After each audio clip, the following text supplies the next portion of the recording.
Do not forget my stories, Senua. I am with you still.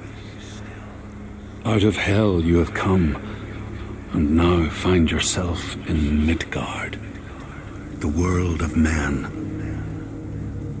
Do not think it any less dangerous for that. Your path has taken you far from home, across the boundless sea, and you must go on to the heart of this place, to the heart of man. You have seen how the Northmen journey out to conquer, and this is one of their lands, as icy dark as Niflheim, yet as fiery as Muspel. It has not long been claimed, and they try still to tame it.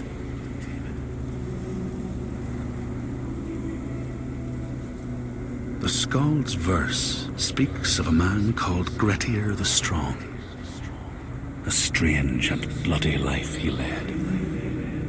And it happened in this land you have come to.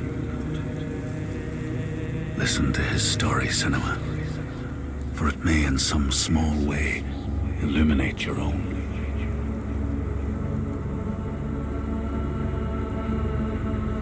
The Skalds say that in Grettir's time, a nearby farm was plagued by hauntings. A shepherd called Glamour was killed by some evil force, found dead in the snow, bloated and black. His body could not be taken to burial, because he was held fast to the ground. So it was left. 3 days after his death, the body was missing.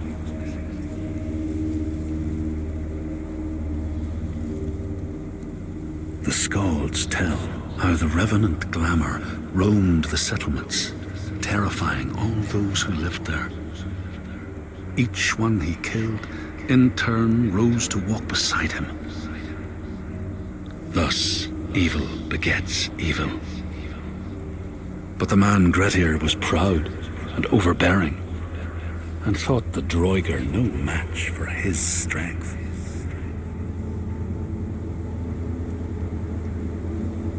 The Skalds say that Grettir fought and killed the Droiger Glamour, but not before Glamour had cursed him. His strength would be turned against him, his deeds bring death and exile, and he would be always before Grettir's eyes, making him afraid to be alone. He saw all sorts of phantoms wherever he looked, and thus people who see things that aren't there are said to have Glamour's eyes.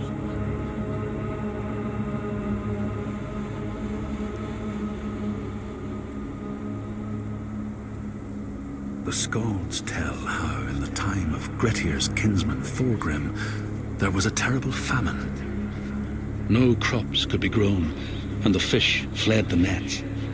It lasted years, and the people were desperate.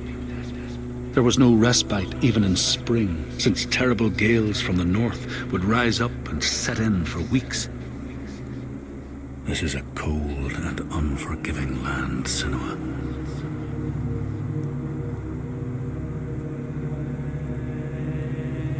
In the time of famine, at the place known as Rifskar, Thorgrim found a huge finback whale, beached and dead. His neighbour, Thorfinn, had already found it and was in the process of flensing it. But Thorgrim claimed it as his own. Thorfinn said he would not give it up without a fight. If that's what you want, Thorgrim said, let it be so. And he launched a blow at Thorfinn, cutting off his head in one strike.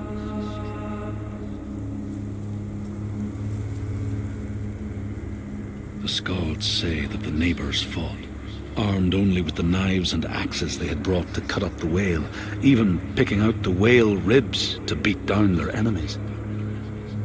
Thorgrim's men had loaded their boats with whale meat, but as they went to leave, one of their opponents struck Thorgrim's brother a fatal blow. And this is how hunger fates desperate men to come to blows, striking out against one another to survive.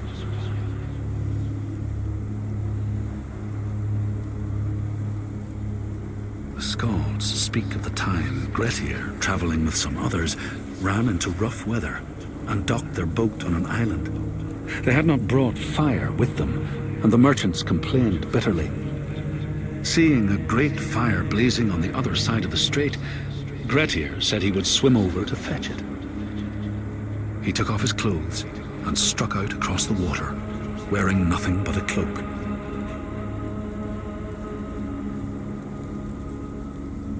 When Grettir came to the farm where the fire was burning, all was peaceful. By the time he reached them, his cloak was frozen stiff, and he looked like nothing more than some huge troll. The frightened farmhands struck out at him with the first things to hand, the burning logs from the fire. Grettir fought them off and got the fire he sought. But the sparks from the logs spread fire all over the house, and nobody survived the blaze.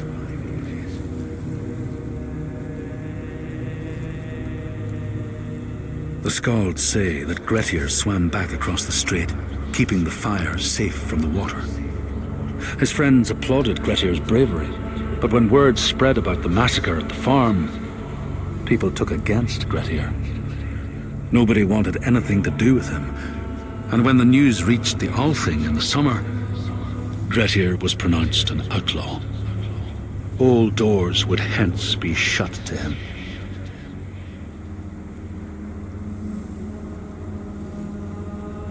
The Skalds speak of how Grettir, now an outlaw, took rest on the island of Haramsoy with a man called Audun.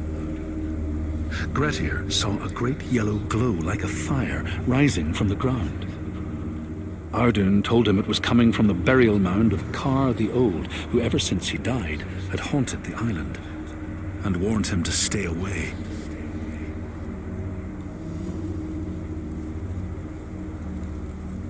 The Skalds say Grettir wanted the sword that was buried in Kar's howe, and would not be deterred from seeking it. He broke the mound open and started digging until he reached the timber props. By this time it was night. Audun warned him again not to continue, but Grettir threw down a rope and went inside the mound. No light penetrated it, and it reeked of death. But he persisted in exploring.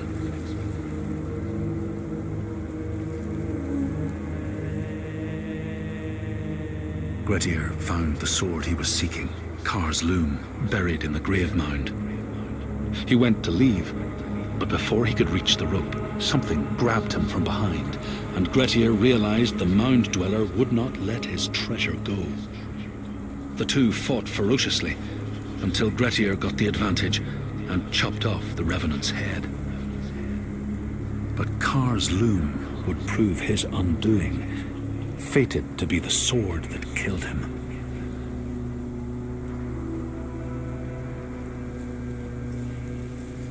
The Skald's verse tells how Grettir made many enemies with his proud and overbearing nature.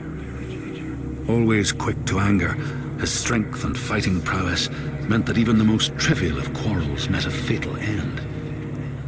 The kinsmen of those he killed or maimed were angry, and because he was an outlaw, no one was allowed to help him.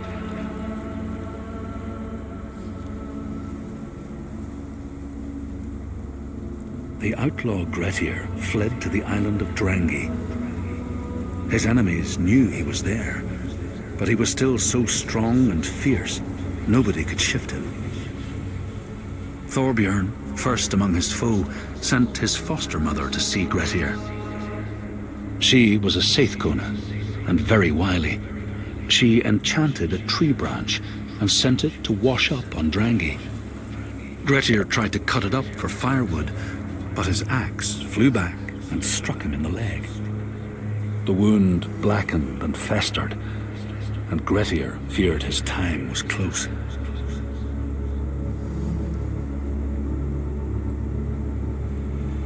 The Skalds say Grettir, wounded by Seidr, was now so weak it was possible for his enemies to defeat him.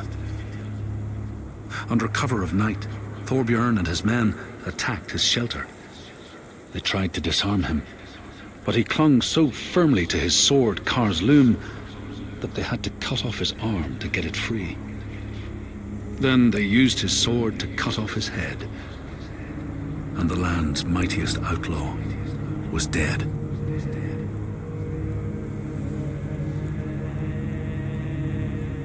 As the Droiger glamour had predicted, all Grettir's brave and fine deeds brought him misery. So fate makes prisoners of us all. But it was Grettir's nature that made him fight the Droiger, and Grettir's nature that led to blood feud and exile. So what is truly our prison, Senua? Is our path ordained, and we powerless to change it? Or do we blame uncertain powers for what we ourselves ordain?